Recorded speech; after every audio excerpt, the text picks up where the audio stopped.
Yo, what up, fam? It's your boy Pando316, and it's time for another episode of Just a Fan Podcast. All right, right over here, I got my man. I can't do it right. I got my man Tris TV, the quarterback of the show. He's actually What's good? What up? Another episode, another division. I'm excited to get into it. What's going on? So just to lead off real quick, for those of y'all who might be just joining us for the first time, or if you hadn't been around for a while, we're doing our division by division breakdown of all the divisions in the NFL. We do our predictions, and these shows are special because this is the time that we invite guests on to come and give their opinion about the teams in the division. We invite people who are fans of the teams in the division that we're covering, and they come in and they give their thoughts, and then we give our predictions, and that's pretty much how we run our show. Because again, it's Just a Fan. That's the name of our podcast. We're fans, you're fans. We want to talk about football. So what up, Donald? So today we're going to be covering the AFC South, which is one of the surprise divisions last year. We'll be covering the AFC South, and basically we have three guests tonight who are going to be coming in and talking about what they know. So the first person we have here is Mr. C. Lou. He's a host of the Drop Balls podcast, and he's a co-host of Sports After Dark, and he's a Colts fan. So give it up for C. Lou. How you feeling, man? What's up, y'all? Thanks for having me on, man. I'm good. C. Lou. What's good, Tristan? All right, our next guest, because this is what we like to do. We like to have fans from different teams within a division. Okay. This is Houston's homegrown product. This is Mr. Joe Polk. Yo, Joe's coming into he's joining us for his second year in a row. And I just want to say this. Last year, there's JB. What up, JB? I'm just going to say this. Last year, we did our predictions, and every last one of us had picked Houston to finish second in the division. Joe was the only person that was like, no, we're going to win the division. And we was like, Joe, you sure? I mean, y'all going to be better. Joe was like, no, we're going to win the division. And that's why he's back, because we're going to give him his flowers, because he was right.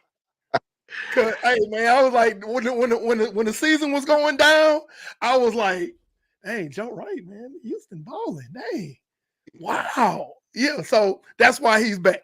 All right. Last but not least, we have Mr. Mike Patton, and he's the host of Touring the AFC South. And I guess he's going to kind of help moderate this because he knows a little bit about all of the teams in the division.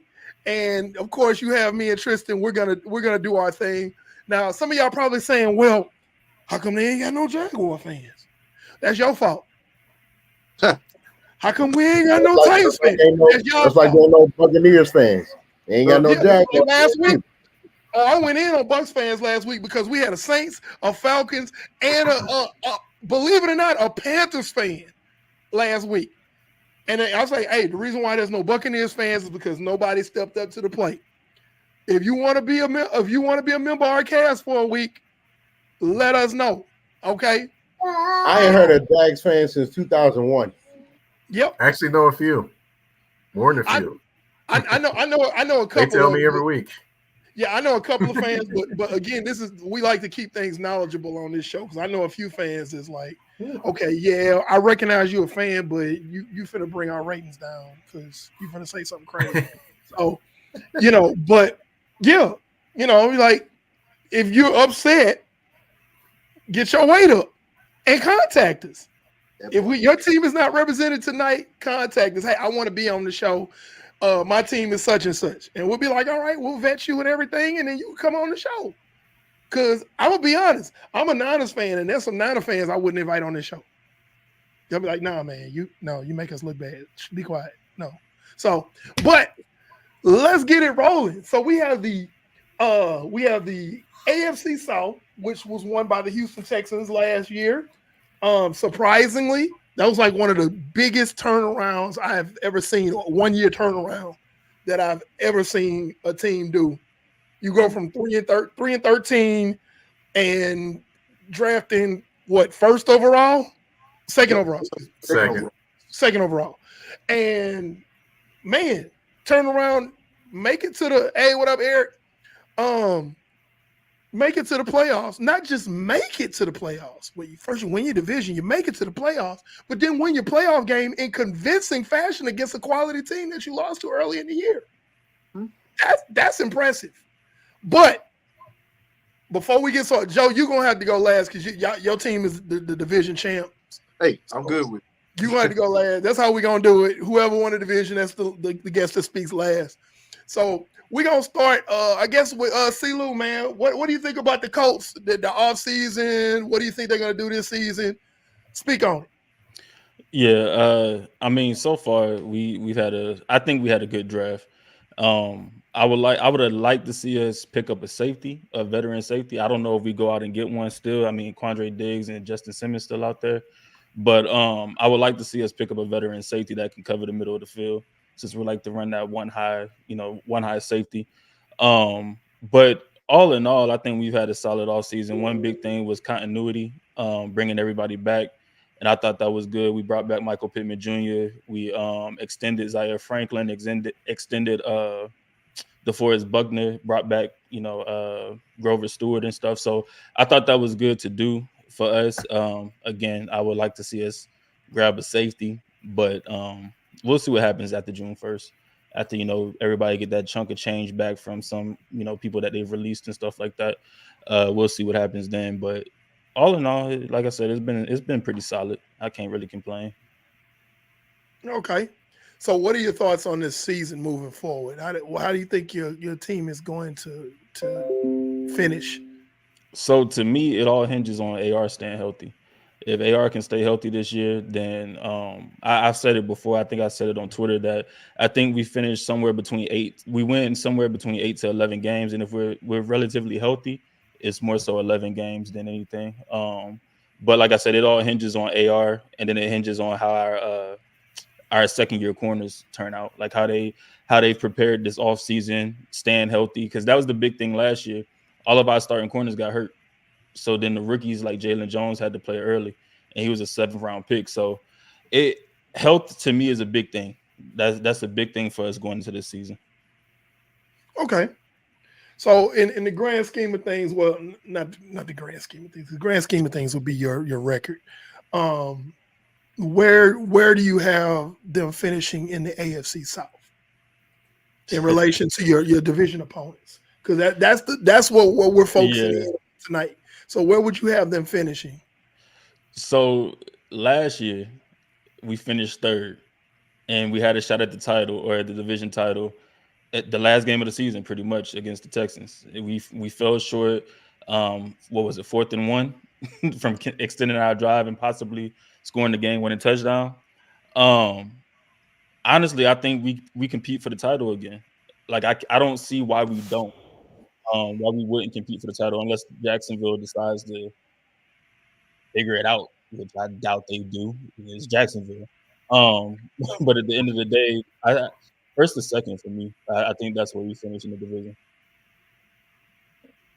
So you said first in the division? First or second in the division. First or second in the division? Okay. All right. Joe, Okay. what do Okay. you got? I get to go.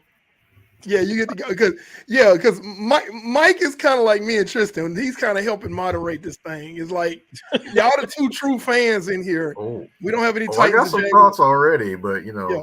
I'll hold those in the tote till it's time to let them out. I'll say this. Man, first and foremost, thank you. Man.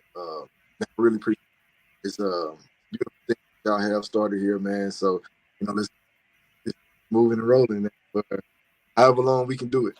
So appreciate y'all. But let me first and foremost say this.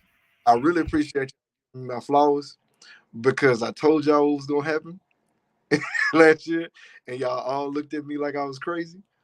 And I know you expect my football analysis, what I think, but I think y'all was looking at the 3-13 and how much of a crap show the Texans have been for so many years.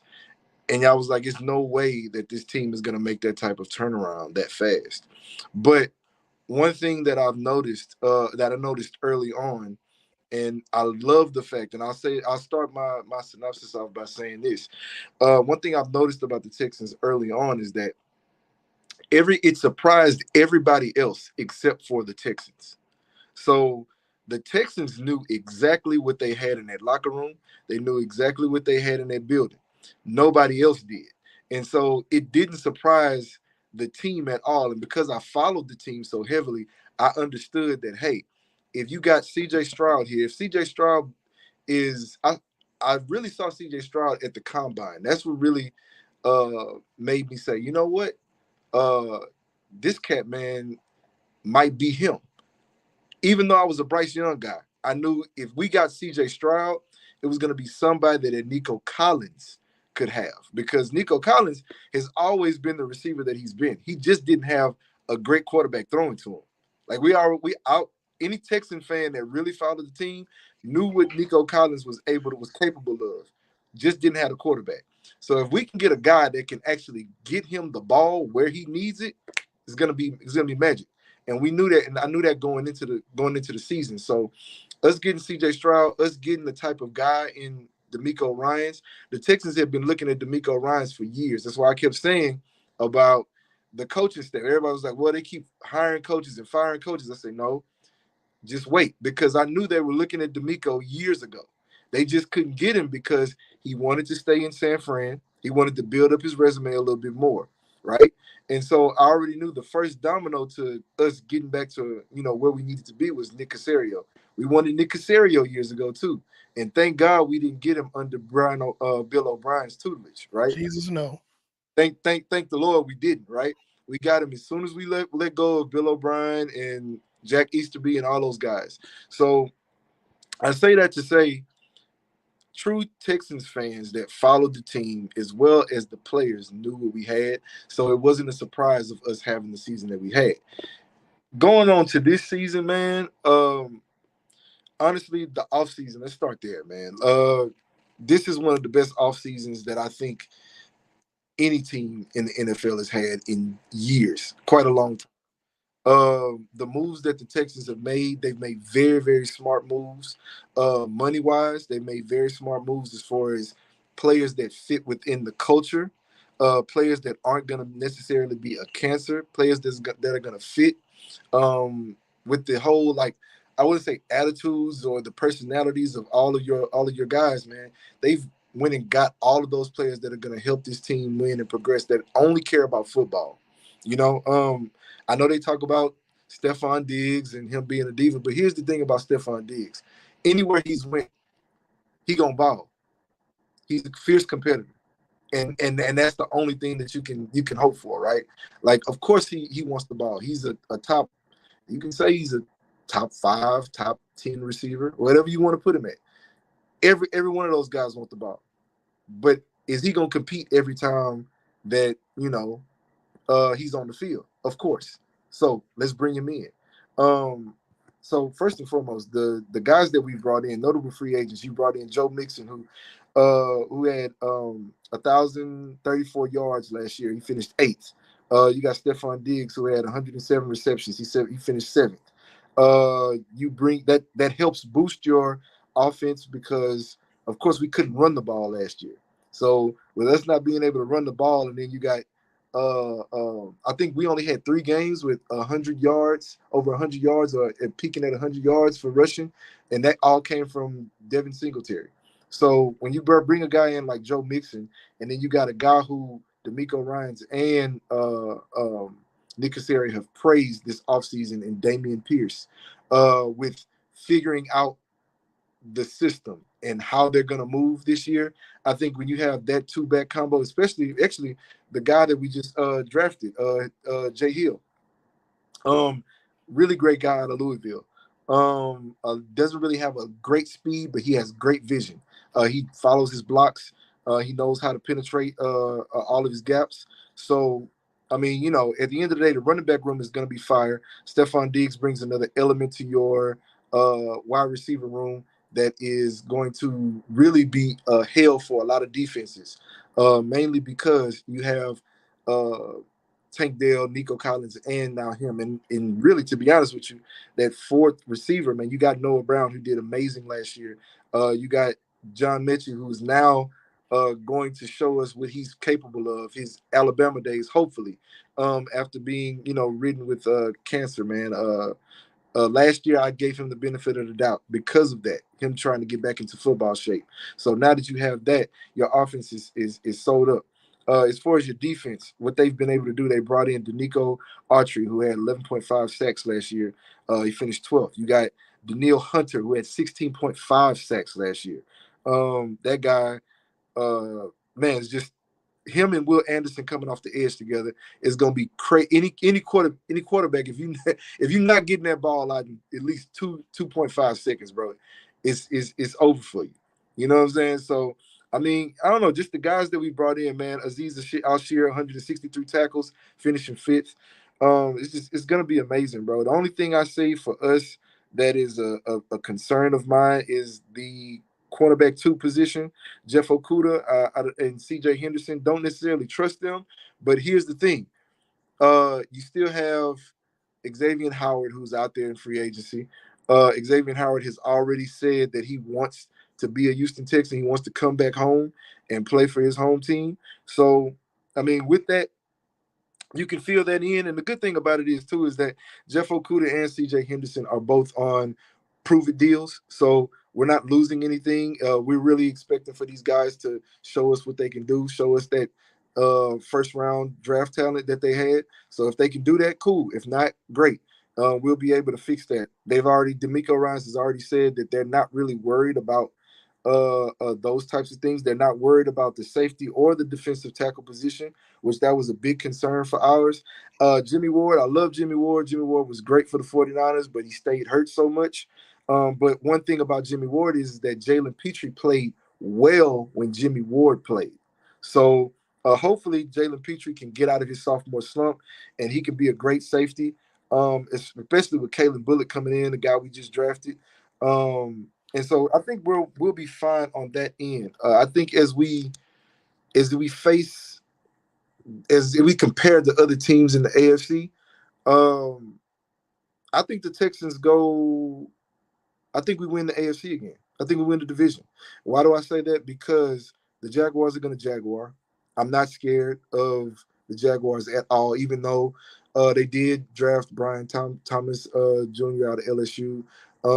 They tried to beef up their wide receiver room after they let a lot of these guys go, but the Jaguars are going to Jaguar. I'm not scared of them last year, especially after they wet the bed against the Titans last year in that last game. That was a game for them to win, to be able to get to win the division, and they didn't do it. So they're going to wet the bed. As far as the Titans are concerned, you know how I feel about them. Fake Oilers. I don't particularly care about the Titans at all. I think it's with them getting Calvin Ridley. He didn't do anything with Trevor Lawrence last year. I love D-Hop, but D-Hop is older. So you really can't expect it too much out of him. They went and got L'Jarius, so he's pretty cool. But at the same time, I don't trust them because the main thing about them is that you have Will Levis.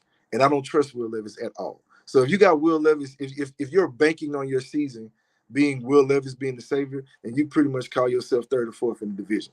So now, so I have the Titans and the Jags being at the bottom.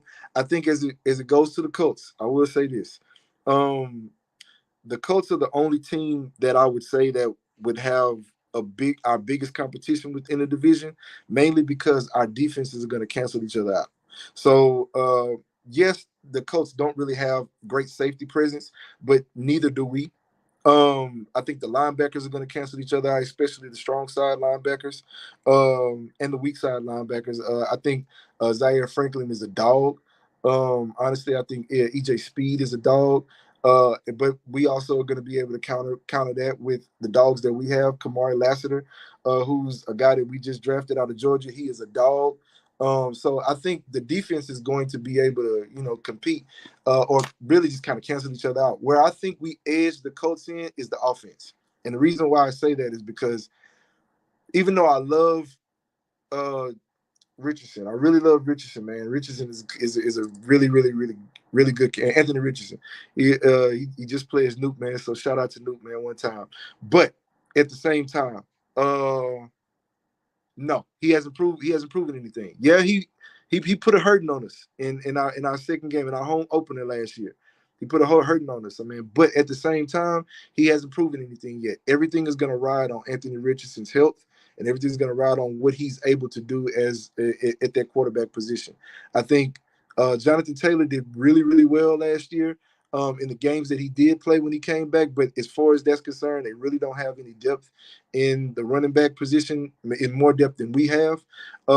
Michael Pittman Jr., Josh Downs, Adonai Mitchell, great. Love Adonai Mitchell. He's from our hometown. But at the same time, when you compare Nico Collins, Tank Dell averaged, I want to say, he had 7 touchdowns and I want to say 709 yards before he got hurt.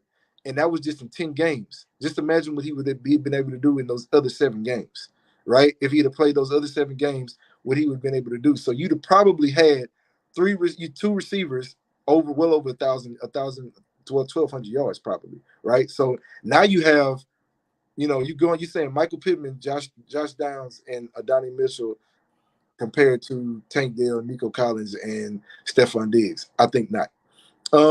At the end of the day, that's what I say. I think the offense is where we're going to get them. I trust in C.J. Stroud. I believe in C.J. Stroud. I think everybody understands that. And for Tom Brady to say that's the only young guy that Tom Brady has really championed right now, I think that speaks volume. I think for the GOAT to say, hey, this is a guy that you need to watch out for, I think that speaks volume. So I think we edged the division.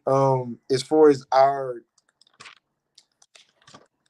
record, I say we either go 14-3 or 13-4. Honestly, I think we get a first round bye. I'm a little skeptical about certain.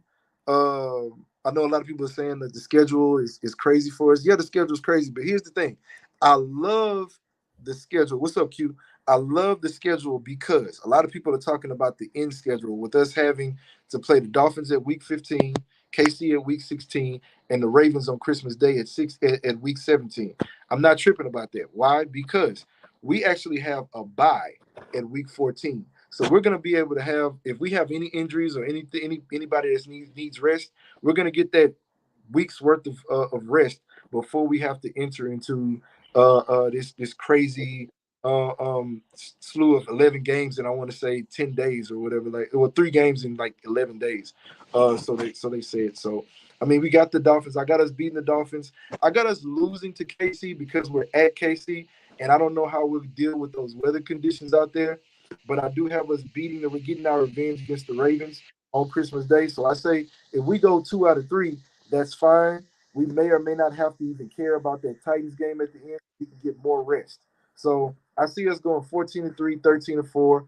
I will say this now, so I don't want anybody to say anything different. What I'm saying, I believe that the Houston Texans have the ability to go to the Super Bowl this year. and win it. That's some strong words, man. First of all, how did you even breathe just now? Hey, this is what I do. This is what I do. You see, he was flexing. He flexed low key about his squad. He flexed dude, I'm just like, hey man, Joe brought the utensils, the pots, the pan. He said, I'm finna cook. He was cooking. So you didn't stop to take a breath. I want to say this, Joe, because you was real confident. You was real confident about your squad, rightfully so. I ain't even gonna say like I'm disagreeing with you on a lot of your takes that you said. But since we're gonna stay on this boldness that you got with your squad, how do you feel about the conference championship with you guys? Because y'all had a pretty good showing in the playoffs, even in the loss. So I think what it is,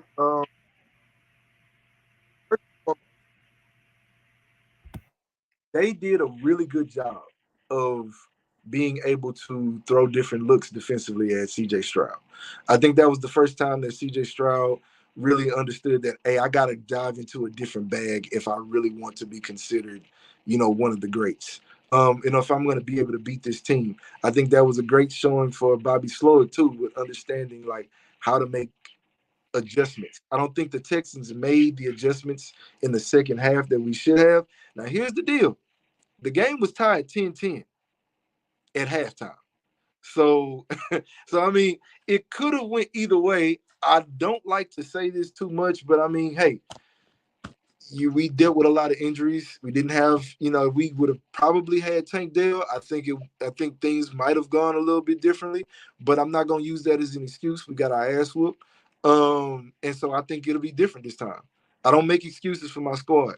I think at the end of the day, CJ Stroud is a guy, and I think the Texans organization, period, in this regime learns from their mistakes.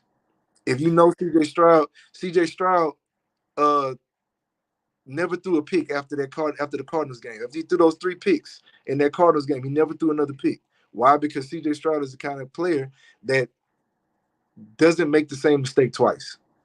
You know what I'm saying? And so when you got all these guys coming from these winning cultures, Nico Ryan's coming from the 49ers, Nick Caserio coming from New England, even Ohio State with CJ Stroud. These guys, I think they'll get their revenge this year. I think I got some thoughts if you don't mind. For sure. Let's go. Yeah. Wait, just hold on a second. But I think that right. Joe, you was right last year. You said y'all win the division. We was like, oh, you sure, Joe? And you was very confident in that. And now you're saying that you're going to threaten to win the AFC. Yes. And now, but I have to go back to what you were saying before, because you feel like you're not going to beat Kansas City in the regular season. No. But the road to the Super Bowl passes through teams like Baltimore and Kansas City. So if you don't feel like you're saying you feel like you're going to lose them in the regular season and come back and beat them in the playoffs? Yes. One thing about Kansas City that I noticed with other teams is that Kansas City can be beaten.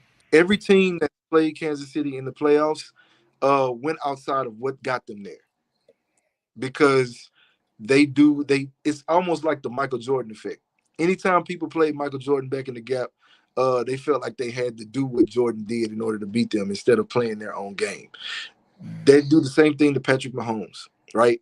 They go outside of what they do best, and which gets them beat. I think at the end of the season, because of what's going on right here, I think they're going to lose at least 1 or 2 of those games. And I gave that game to KC only because of that, right? Because I feel like the Dolphins don't play well at the latter part of the season. They normally play better at the beginning of the season. They start to decline toward the middle and end of the season. So I feel like that's a dub for us, especially coming off that bye. I don't think we'll lose to the Ravens again, especially I think we've proven this year that it doesn't matter which stage we're on, we're going to compete and we're going to show improve. So I think it being Christmas Day, us getting that revenge, I think we'll turn out.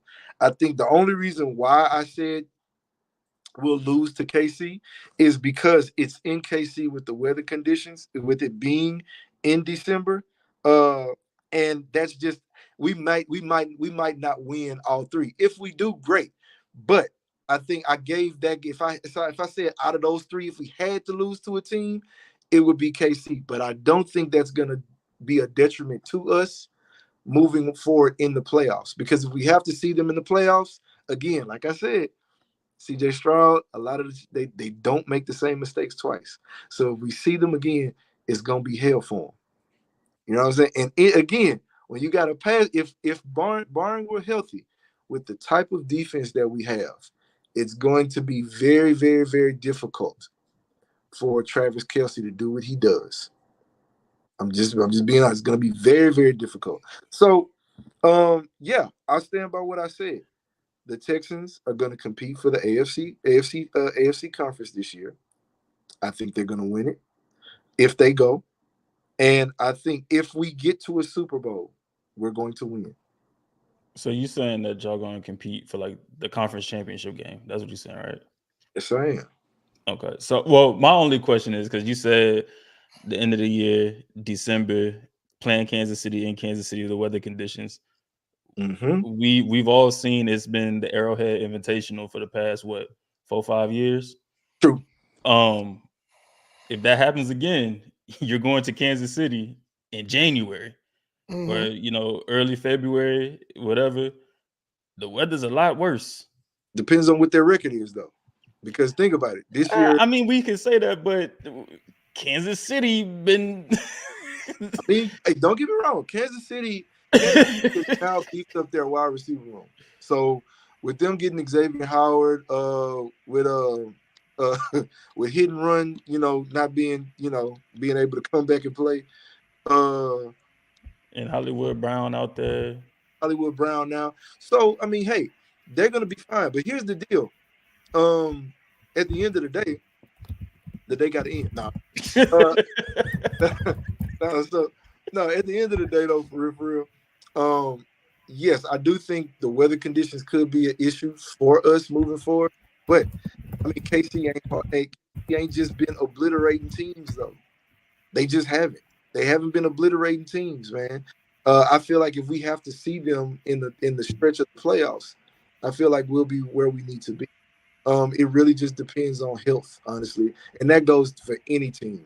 Colts, any team. It's just really health. So yeah, I do get it. I do get it. It's a very, very it's like it's a table you really don't necessarily want to eat on because you're like, I don't want to necessarily put the Texans up there, but I have so much confidence within this regime that I believe that they have the ability to go to the championship, go to the Super Bowl this year. I believe that I didn't say this to anybody, but I actually believe that they had the ability to go to the Super Bowl last year. They had the ability to do it. That's big. That's bold. They had the ability to do it because of what they knew they had. When you have a team that knows who they are, it's very difficult to really beat that team. The only thing that came into play against the Ravens, more so than anything, was I would probably say injuries and experience. But now, the Texans understand what they have ahead of them. And I think a great test for us is those last 3 games. Because think about it. KC's bye week is, I think, week 6. So they're going to be rolling. With whatever injuries they got, they're going to be playing through them. So by the time they play us or get to the playoffs, it's going to be what it is. We're going to get that team. We're not going to get a rested team, especially if your bye week is in 6. We're going to get whatever team we see is what we're going to get. So which gives us a great synopsis. If we lose to them, we know exactly what we're going to see in the playoffs from them. All right, Mike, what are your thoughts? Well, I did want to address one of the comments where it said, don't be surprised if Collins, Diggs, and Dell all have 1,000-yard seasons and Schultz with 600 yards. That's fantasy land numbers that happen in Madden. They all 3 won't get 1,000 yards. That's not going to happen. Somebody going to take the back seat. Exactly. And that's where comes into play with Diggs. Diggs is on a 1-year deal. You're definitely depending on him to be on his best behavior for one season. So that was a smart thing to do, to break it down to just 1 year. Because if they didn't do that, boy, oh boy, it'd have been some interesting things. I'm looking forward to Diggs versus Diggs this year too, because Houston plays Dallas this year, so that would be interesting to watch. But one team in Texas went all in this offseason. At least one did. Yeah. So. One team was pitching pennies. Another Yeah. team was unloading the entire bank.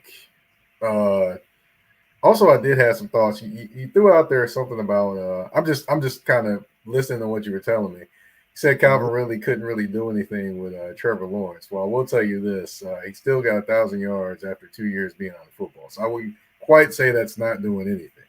Now, sure, he met up a few things. I agree there, but he actually is going through a full off season and a couple years of after a couple years of missing the game. And also, I would say this too.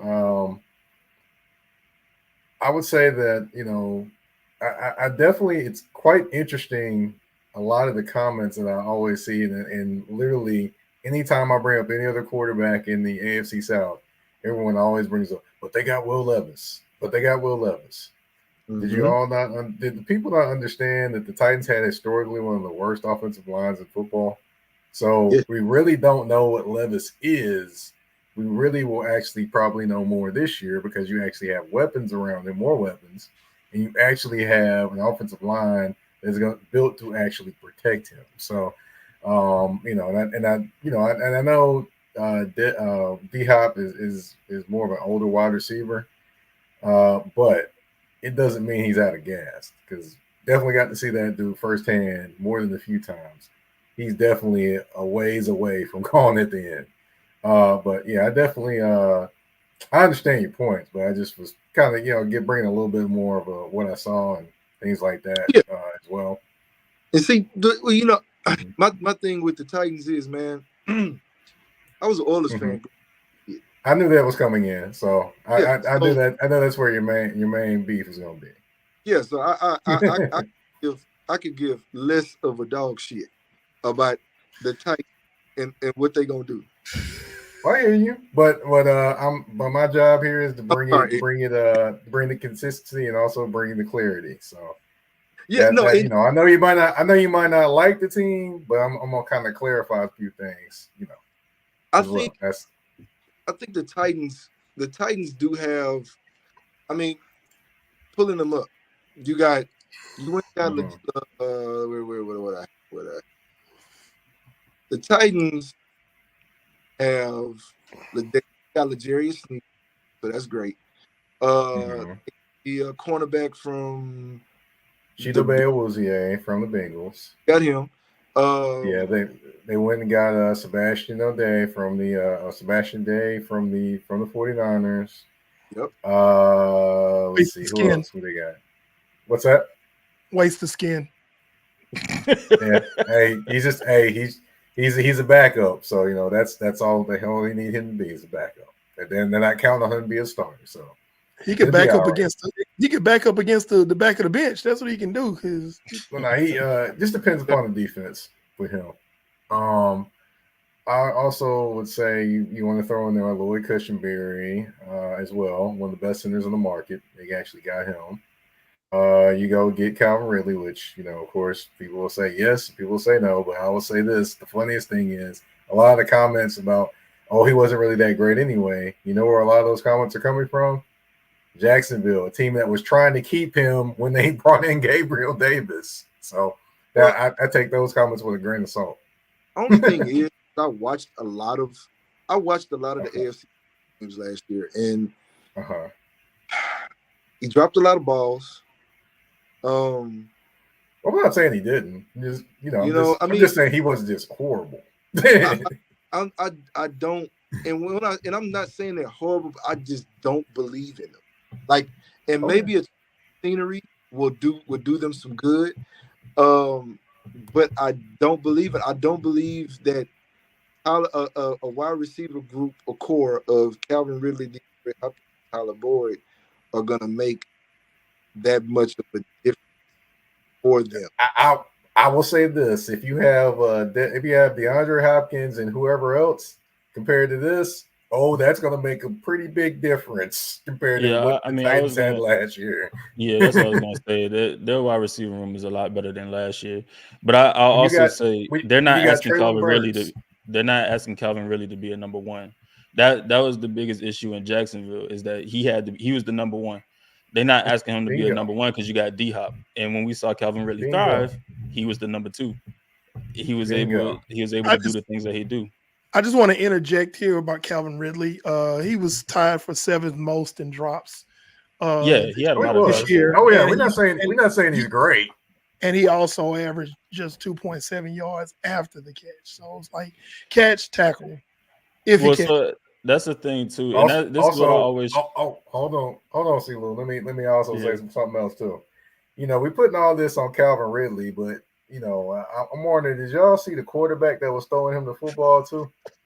Are we just missing this? Are we just going to continue to give all the grief to Ridley and not give any grief to the quarterback that was throwing him the football?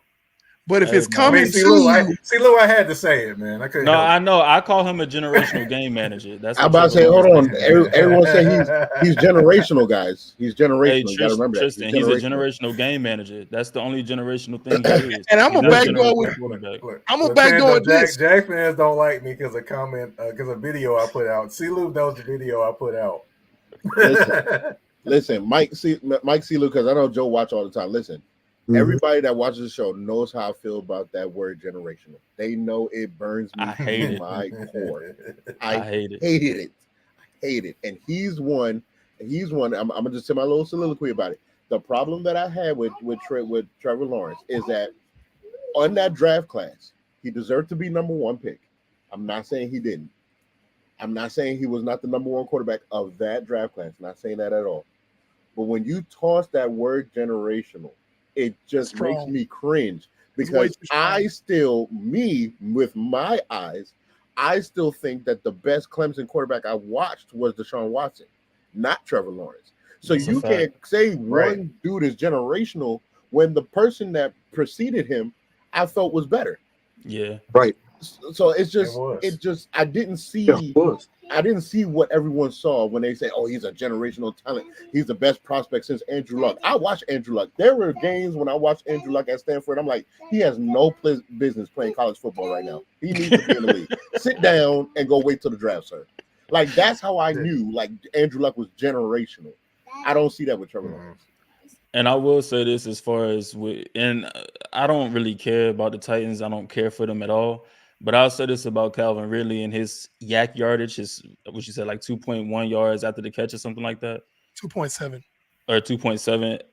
This is one of the things, because I always have this issue with Colts fans talking about how Michael Pittman doesn't get yak yardage and things like that. And I'm like, you have to look at how the offense is built around him and how that receiver is being used. And yak isn't on the receiver. Yak is on your quarterback. I'm sorry. It's on your quarterback and your offense. You have some receivers that can make something out of nothing, like Debo, but yak is on your quarterback, because ball placement is a big thing. That CJ Stroud, he has excellent ball placement. That's why your receivers are able to do a lot of the things they can do after the catch. Offense, Bobby Slowick, coming from that 49ers offense, gets your receiver the ball in space where they can make a move and get upfield. And if you have a quarterback that gets you the ball on time, get the ball in the place that it needs to be, that helps your receiver a lot. Calvin Ridley was running a lot of deep routes as well. That's not a formula for yak yardage. It's not at all. I'll say this though, bro. I'm a firm believer in two things can be right at the same time. I don't think you're wrong, but I also think that it's not that we can't just solely put it on the quarterback though too, because we've seen receivers that may not have had the best quarterback play, but they yak is just crazy. That's why I say some receivers can make something out of nothing. Like, you have Debo, who can. We know what Debo is. Like, Debo gonna get the ball and he plays the position like a running back. Like, that's Debo. He gonna pick up yardage after the catch. But a lot of, like, yak, just watch any of the guys that get a lot of yak yardage and watch how they're used in the offense, that they're able to get that yak yardage. Ball placement is big. We see it with Tyreek Hill and Tua. Tua's timing is impeccable, Mm-hmm. and we see that even with over there in Kansas City when Tyreek was there. Tyreek operated in a lot of space. Well, I think see, Tyreek is a little different though, because Tyreek is just faster than everybody. No, he You know? is. But what I'm saying is space in the offense. Like when you like Bobby Slowick, Shanahan, even McVay. When you look at their offenses, is work in the middle of the field in front of those safeties behind the linebackers, where there's space for them to operate. Right. So it's all about timing, getting the ball in the right spots. And you see receivers thrive in those systems. You see them hella yak, all of that. But when you have vertical offenses, you don't necessarily see a lot of receivers that get yak yardage in vertical offenses. Nico Collins is one of them, though. Y'all don't have a vertical offense. Bobby Slowick brought that from the 49ers. But I mean, he was running most of those routes, though. I mean, he was, but what I'm saying, but he was running a lot of over routes and things like that. Again, work in the middle of the field. I think I know, like, trust me, I agree with you. I think you're right. You're on to something, and I think Calvin really getting a lot of burn right now. But at the same time, I think he's also warranted for a lot of the things that. Oh yeah, for sure. Know, Don't get it twisted. Like I don't think Calvin Ridley is one of the best receivers in our conference or our division. Like I said it last year. I was arguing with Jaguars fans when I told them I think Michael Pittman a better receiver than Calvin Ridley. Calvin Ridley just runs better routes. That's cute. True. He get open. I was about to say, yeah, I'll give him the routes over Pittman, but Pittman, as far as like contested catches, things like that. Yeah, give me Pittman all day. His hands are way better than Calvin Ridley. For sure. He's living up to the strength of his daddy. But see, it's crazy. Right? If I'm looking at their depth chart right now, they have Calvin Ridley as wide receiver. So yeah, I mean that's probably just the depth chart. I guarantee you he's not going to be the wide receiver. Yeah, D Hop is a little long in the tooth, and then they still got to see how Trey Burke is going to really pan out. Now, according to what I've seen, they said Trey Burke should have a breakout year. It's just him just kind of understanding the system. Tristan. Yeah. Let me kind of rein that one back in. I'm just saying what I heard. I know what you heard. I'm just giving you the real. What actually is going to happen with him actually is he's not necessarily going to be a guy that's going to line up in one place. He's probably going to be a guy that moves around more like he did in Arkansas. Now that could probably be one of his best years with the Titans, but it doesn't necessarily mean he's going to be, have like this superstar year because it's just too many passes to go around. But I think they're going to use him more like he did at Arkansas, which is probably the best way to use him. He's more of a Deebo Samuel clone. When you look at he's more of a gadget guy. He's like a bigger version in terms of he's a bigger version of him in terms of how he wants to be used, or how he was used, I should say. Yeah, because you look at his film at Arkansas and it's like, okay, his game reminds you a whole lot of Deebo Samuel's game when he was in South Carolina, and then conversely when he got to the 49ers. So if they use him correctly, that's the thing. If they use him correctly, and then he can get 1,000 yards all purpose, Maybe. But yeah, and I don't have any faith in the quarterback. He got to show me something. So let's get to our predictions. Okay.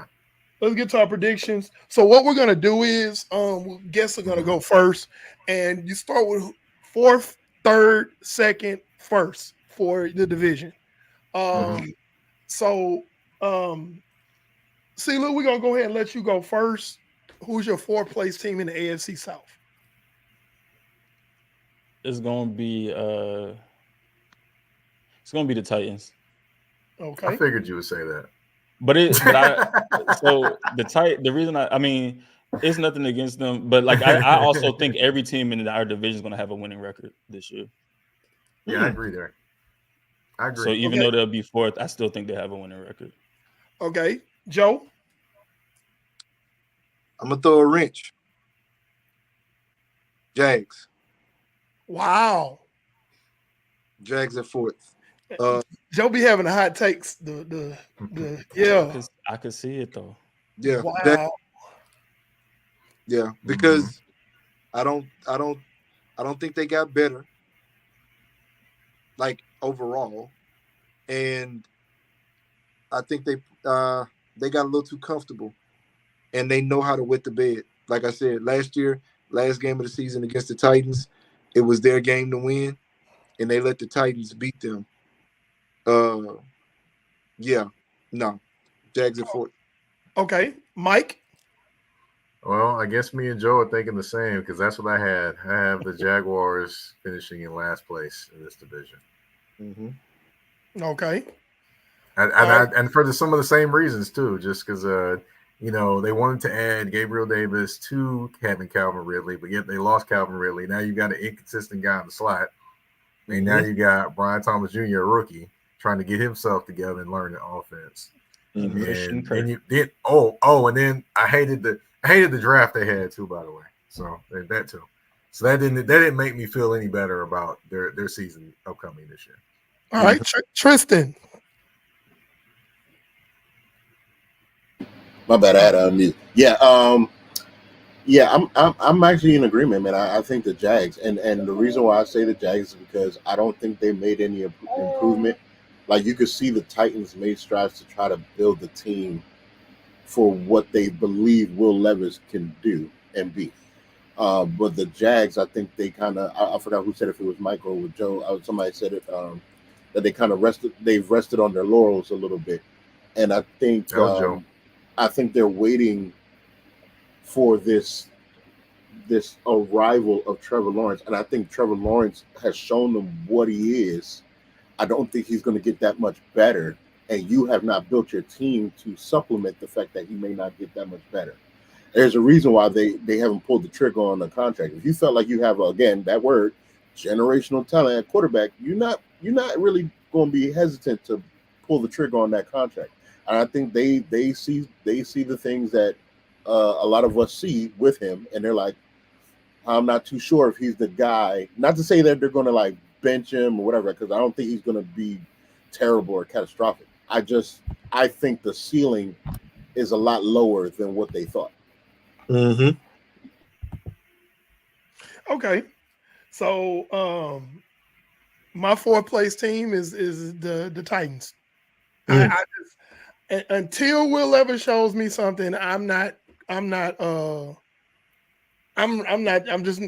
to convince me, and I'm okay with being wrong about it. Like, if Will Levis comes out and he balls out or whatever, he outplays Trevor Lawrence and he does all this, that, and the third. Okay, fine. I'll come on and I'll own it. But until he does that, they the last damn place team. Can I say something? And it just something I thought about. You notice how we talked about Jacksonville, we put all the blame on Ridley and talked about the people and things like that. Then we finally eventually got around Trevor Lawrence. And you always notice with the Titans, the first thing we talk about is Will Levis, but we don't talk about the upgraded weapons and how the offensive line was horrible. I just find it funny. But go ahead. That's I digress. my point, though. If you're doing all this upgrading, you better show me something. You better stomp your foot and light a match. That's but here's the thing I'm saying. You're speaking better of the proven or the so-called proven one in terms of Trevor Lawrence, who has like really, to me, I don't think he has a ceiling to get better as much. He's going to be who he is. And a Will Levis, you don't know. He could be great. He could be horrible. Hold on. So I'd be more interested to see wait a minute. I ain't speak well about Trevor Lawrence. Well, I would say this. It don't automatically mean I think Trevor Lawrence is the chosen one just because I don't like Will. I ain't saying that. Put words in my mouth. I'm not saying that. What I'm saying is, all right. What I'm saying is, it seems like I'm just saying in general what I've read and what I've looked at. Maybe some here, I don't know. But anyway, what I'm saying is, we kind of tap dance around a lot of things with talking about the Jaguars didn't get better and all those different things. But mainly it comes down to Trevor Lawrence and he's going to be better with the Jaguars. If he's better, then that kind of just, everything else really doesn't matter quite as much because he can overcome that being that generational quarterback. But the Titans, the first thing anyone ever says about them and being last is Will Levis. That's what I find funny. That's what I find funny. That's what I'm pointing out. Thought was kind of funny. I mean, it's quite interesting to me. It's just quite interesting. I'm not a Will Levis defender. anyone's ever accused me of that, it's funny. But I'm just saying it's just quite funny. I mean, the first thing I would say if I was going to say the Titans were in the fourth place is their offensive line, because it was horrible last year, and I don't know anything about it. So that's just me. But well, the thing is, Trevor Lawrence. When I said that I felt like the Jag, that's also a dig at Trevor Lawrence. Okay. Because I didn't solely call him out, but he's the part of it. He's the biggest part of it, because as we all know, the quarterback position is gonna, as far as this AFC South is concerned, the quarterback position is going to move. However these teams are going to go. It's going to be solely on these quarterbacks. It's going to be solely put on if C.J. Stroud is going to continue to elevate. If Will Levis is going to finally show us that he's a guy that he got all this hype last year when he was drafted. If Trevor Lawrence is going to finally, get over that hill, get over that hump. If Anthony Richardson is going to stay healthy, you know what I'm saying, so that he can show us what he needs, it's going to be on that. So, Trevor Lawrence is getting smoked too. It's just Ridley gets that smoke because at the end of the day, he's now left and went to a division rival. And it's like, hey, he still ain't shown me that he can be anything anyway. So now you're going to a guy that's a quarterback that's unproven. So you still not going to. Okay, so I got you. I don't know. I just found it interesting. So let me just get off of that one, because I've just kind of noticed the pattern, but I'll get off of that one. I'll get off of that. Okay, so Brandon, I don't know. I know because I talk about division all the time. And see, will tell you, I have no dog in this race, in this division. So he'll tell you that. So Brandon has picked the Titans as his last place team as well. Steve is somewhere getting money from old ladies at nursing homes, so we'll get his picks later and we'll put them up. But so third place teams, C. Lou, third place team, Jaguars, Jacksonville. Yeah. Okay. All right. Joe. Titans is third place. Mike. Colts. Okay. Interesting. Okay. Yeah. Tristan. Titans. Okay. My third place team is the Colts. Yeah, because we can sit up, we can talk about, because as goes your quarterback, goes your team. You can put 1,000 weapons around certain quarterbacks and they still ain't gonna produce. So and to me, Will Levis is as unproven as Richardson is. Richardson played 4 games and he flashed. It's okay, that's cute. That's 4 games. This is a 17-game season. So in my opinion, and I don't, let me be clear. I'm gonna be absolutely crystal clear. Ding ding, crystal clear glass, cascade. Let me be clear. Okay. Trevor Lawrence, I'm not a big fan of Trevor Lawrence, but he has proven more than the other 2 guys. And until such magical, mystical, majestical day arrives where they do better, then I'm going with my proven quarterbacks. And by far, CJ Stroud has proven a lot. So that's why I like Indy. If Richardson does pan out, he's at least shown us a little something. Levis, I'm not too sure about. But and Indy did more in the draft than Jacksonville. Indy did more than Jacksonville, but Jacksonville still has a more proven quarterback. So I'm quarterback driven. So I have Indy for my third. Okay. And then Brandon has the Jags for his third. All right, so let's go. And since everybody kind of sort of agrees that they're going to be a lot of winning records in this division, we can go ahead and say the wild card. The second place team is probably going to get a wild card bid. So, CeeLo, who you have second? The wild card. Listen, I'm going with the Texans. Second place. Dope. That's the sound Yeah. that homers make. Okay. All right.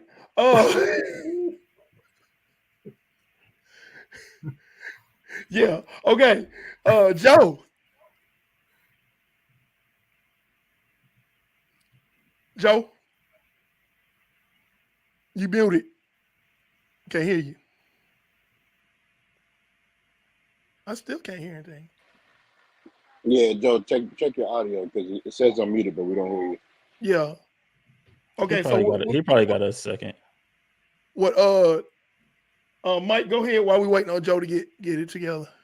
He I probably got got the to go. Titans in second, man. Titans second. Wow. Okay. Yeah.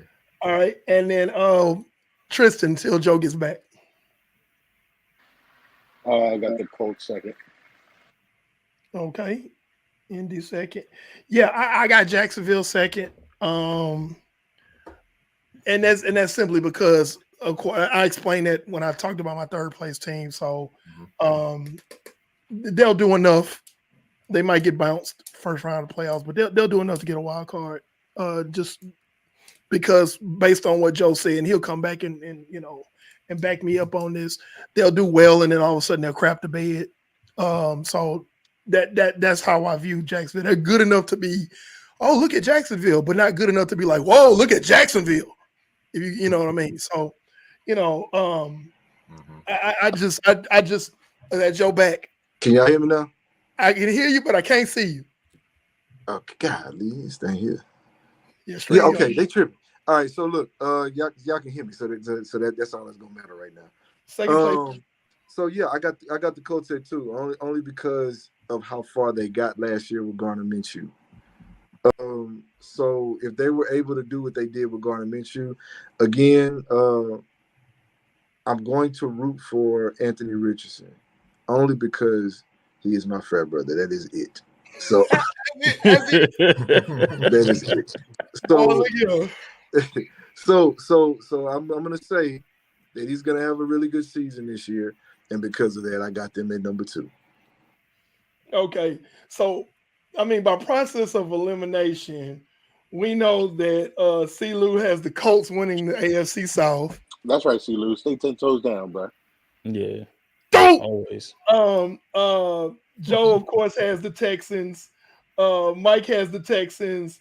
I have the Texans, and Tristan has the Texans, and so does Brandon. Mm-hmm. So yeah, and I think I unequivocally believe if you ask me to put money on any team out of the 32 teams, out of the 8 divisions in this league, this is how strongly I believe the Texans are going to win this division. If you ask me to put money on out of the 8 divisions, who do you think is a surefire win? Barring a complete like just meltdown, injuries, injuries, something like that. My vote would be not even my own team. I would vote on the Houston Texans winning that division. I will say this. I will say this, not to say it's going to happen or not, but everyone was thinking Jacksonville. A lot of people were thinking Jacksonville was going to win the division last year too. So that's true. That's true. That's true. Want to kind of put that out there. That's true. Because no, you're right. Because and I'll read it to you because this is all. I keep receipts. So our picks last year, our first divisional show last year was the AFC South, and this was one of the ones, Tristan. We had a consensus across the board between me, you, Brandon, and Steve that Jacksonville was going to win. Now, Tristan, you were the only person that thought the Texans were going to finish third. Yeah. Mm-hmm. Me, Steve, and Brandon had the Texans getting the wild card. Mm-hmm. That's what we had, but yeah, everybody said that Jacksonville was going to win it. But I'm gonna just be real. I'm gonna say one thing, and I'm gonna leave it alone. Drop the mic. Houston ain't Jacksonville. Oh, I definitely know that. But this division always has some weird things happen. That's this division is strange. Yeah. People thought we was gonna finish last place last year. They didn't think we was going because we went 4-12-1 the year before. And then after AR got hurt and Gardner Minshew took over, people definitely thought we was about to be trash. Oh yeah, they packed it in. Mm-hmm. Yeah, they packed it in. And we was fighting for the division at the end of the season. It's just this division. I mean, honestly, I'll put this out there. I think this is one of the best divisions in the NFL this year. Coming out, I told you, I think everybody's gonna have a winning record in the division this year. Yep, for sure. I think it's the AFC North, and in this division, the AFC South. Yeah, that's actually big. That's actually big because that would mean, even though, I mean, you saying that they're gonna have all of them gonna have winning records? Yep. I believe CeeLo with that one. I've definitely been on record to say that. It's gonna have to be. We gotta look at this, and I had to agree with Eric on this one as far as the quarterback. I understand why he put the Colts where he put them, and it's like if we gonna compare the AFC, the reason why I have the Texans where they have is not necessarily because that's my hometown team, but it's because C.J. Stroud can be put as one of the top quarterbacks in the league, right? And quarterback play is everything. So that we'll have, if we're gonna say that, we're gonna say that Anthony Richardson, Will Levis, and Trevor Lawrence are really, really better quarterbacks than the majority of the league in order for that to be, right? And I don't know if we could say that, G. I hear you. To me, it's going to be, huh? I don't know if we can say that just yet. We can say that about C.J. Stroud. We can say that, but I don't know if we can put those other three guys up against the rest of the league and say, hey, even the rookies, even the rookie. You know what I'm saying? Like I'm gonna think about that. I'm gonna take what you just said. Mm-hmm. I'm not gonna say that you're wrong at all, but I'm gonna be watching that very closely. I'll also say this: you don't necessarily need superstar play for your quarterback. You just need solid play. You get solid. That's play, what I was gonna say. You'll be all right. I think the thing there's certain teams that each team in our division plays really well. Like for instance, Patrick Mahomes has never beat the Colts in the regular season. He go and run through every other team in the NFL in the regular season. He's 0-2 against us. And just think about the quarterbacks we'd have had over the past few years. Jacoby Brissett, I think, beat him, and then Matt Ryan beat him 2 years ago. I think the reason why I have such confidence in AR is because I watch quarterbacks so heavy, and one of the biggest things with him is like, you're just gonna have an athlete back there throwing a football. Like that was the thing that people were looking at him coming out of Florida, even myself, because of how the coaching staff had him play at Florida. But when you watched him play, even in the few games that he played, even though he showed his athleticism, he also looked like a guy that understood what he saw. And that's what gives me the confidence in that he's going to be stellar, because it's one thing where these guys use their athletic ability and they're just trying to figure it out. But he really looked like he understood what he was looking at pre-snap and post-snap. And so that's what gives me the confidence with AR. And his clock in the pocket. He knows when the pressure's coming. Yeah, when he needs to get out and get the ball out. Yep. That was the biggest knock on Will Levis for me, is that he didn't have that. Well, I'll give you another knock on him for watching him in the booth last year. Man, if you don't get down instead of trying to be a hero. Good gracious. Man, and that's why he only played one game. One time he's literally that happened just because they started him late. He would have probably started from the beginning of the year if it was Callahan last year. But the thing I don't like is I'm looking up there, and one time, he's throwing he's running for a first down, he gets royally bird and landed on the ground, then he gets blasted. And I'm like, look, man, you already got a bad offensive line. So don't compound it with taking these shots too. That's the one thing I did not like about him coming out of college is he thinks, he's definitely attracted to contact when he runs the football. Sound like Josh Allen. I'm like, no, stop. Very much so. I know, but he's smaller, and that's not good. That's a problem. I'll say this: he plays So this is one thing I've always said about Andrew Luck playing the quarterback position. He plays like a linebacker. He plays the quarterback position like a linebacker. He seeks out contact. It's the same with Will Levis. He's just not as big as Josh Allen or Andrew Luck. One thing I'll also and we tell saw you what happened this, with Andrew Luck. Lacerated kidney and constant shoulder issues. Right. Which also was his fault. One thing I will tell you about Levis though is that he does actually really study a lot. Like talking to Colton Dowell last year, he never turned on the TV when they were staying in the room. He literally was in his playbook every single day. And the dude couldn't one thing he couldn't do is he couldn't throw the ball over the linebackers, but under the safety, he couldn't throw that ball very well at the beginning of the year. But as time went on and you saw the work that he put in terms of after practice and things like that, oh yeah, by the time he was starting, he was able to make that throw. So, with that being said, I that's why I'm like, okay, I can see him growing into being that guy just because I know he's going to put all the work in possible. He's not going to shorten himself of trying to be that guy. So that's why I'm like, okay, cool. I can see him being the guy because of that. Well, ladies and gentlemen, that pretty much wraps it up for us for tonight. This has been a great show. This is the AFC South that we've covered. Special shout out to CeeLou, Mike Patton, and Joe Polk. Thank y'all for coming on tonight and being guests. It made our jobs way easier because we didn't have to talk as much.